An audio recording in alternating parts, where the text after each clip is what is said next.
Hello, I'm Madeline Bennett and welcome to this video review of the iPhone 5. So as you can see, the first thing you'll notice about the latest iPhone model is that it's longer and thinner than the previous version. It is 124mm high by 59mm across by only 7.6mm wide, so a nice thin model. It means that the weight has been brought down to only 112 grams, so it is really nice and light and to hold in the hand.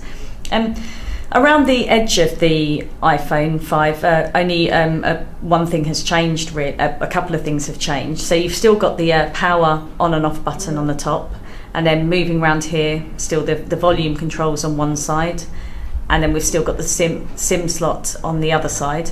Worth pointing out that this has changed from a micro SIM to a nano SIM, which means anyone wanting to upgrade from the iPhone 4 or 4S will need to get a new type of SIM card from their operator. But where we find the biggest changes is on the bottom of the iPhone 5. On the left here, you'll see the headphone jack. That used to be on the top of the iPhone, so it's now moved to the bottom of the model. This could be a bit strange when if you're trying to listen to music or and then put that back into your bag or your pocket and have to have it upside down, but not really that much of a problem. In the middle here, you'll see a new 8-pin connector dock. So Apple has shrunk this down from the previous 32-pin charging unit.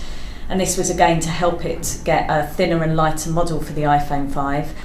Not really a major problem, but so here is the connector. So as you can see, the advantage of this is you can use it both ways round. Used to be able to only plug it in one way, but now you can plug it in either way for the charging.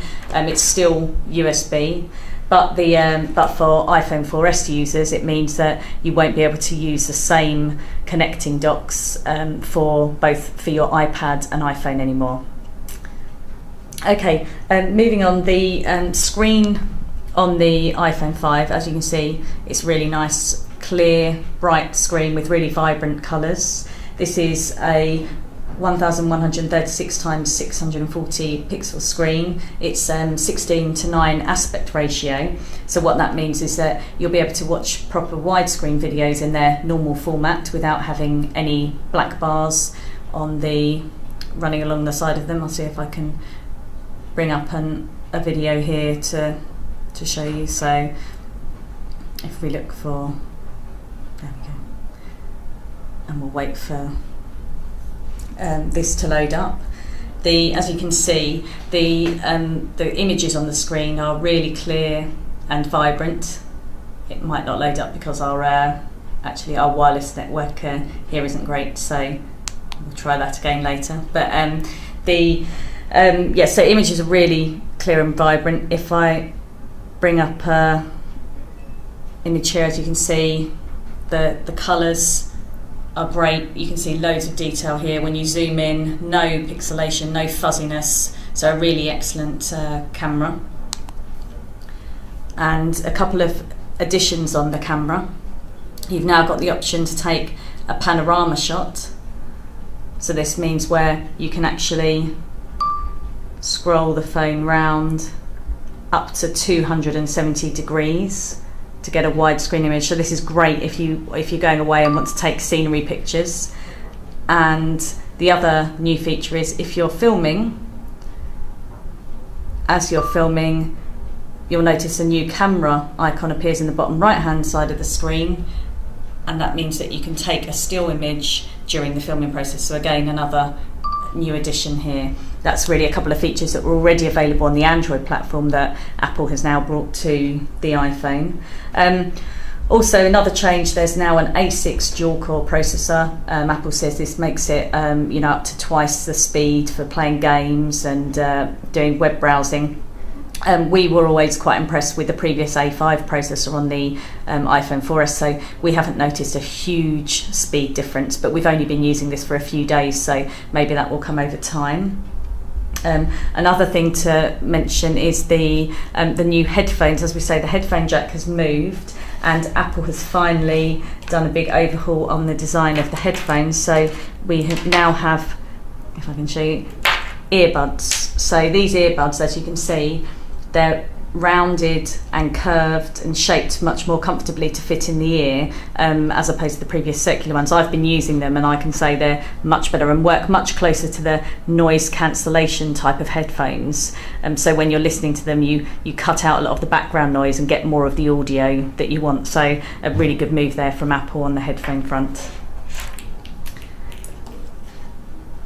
As you can see, the screen with the taller format of the iPhone 5, you get a bigger screen. We've now got a 4-inch screen on the iPhone 5, and this has allowed an extra row of application icons to be included on each home screen, so you now have 6 rather than the previous 5.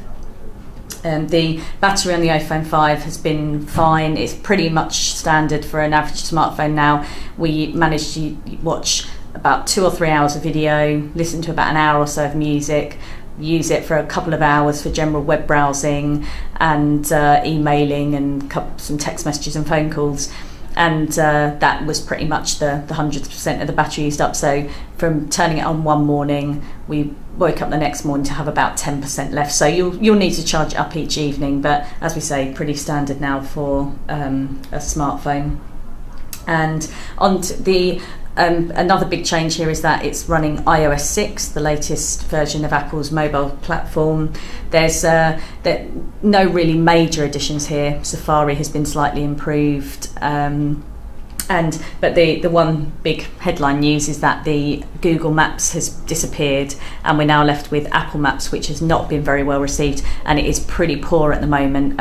It works okay in sort of built up areas like central London. It will recognise the basic street names, but we've found that it hasn't been able to direct us to Covent Garden, to the Strand, and we're actually down in Cornwall trying to use this and trying to get directions to a couple of places there. And for example, a place, Chapel Porth on the North Coast, and as you can see, it's just directions not available. And this was quite a common occurrence when we've been trying to use the maps. Although just earlier on Friday this week, Tim Cook, the Apple CEO, has come out to apologise for that now and say that they are trying to improve things.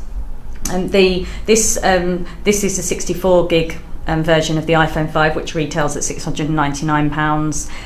It starts from £529 for the 16 gig version, and it's also available at 32 gig. And another key point to mention is that it will support 4G when Everything Everywhere finally rolls that out, hopefully from early in October in the UK. Thank you for watching.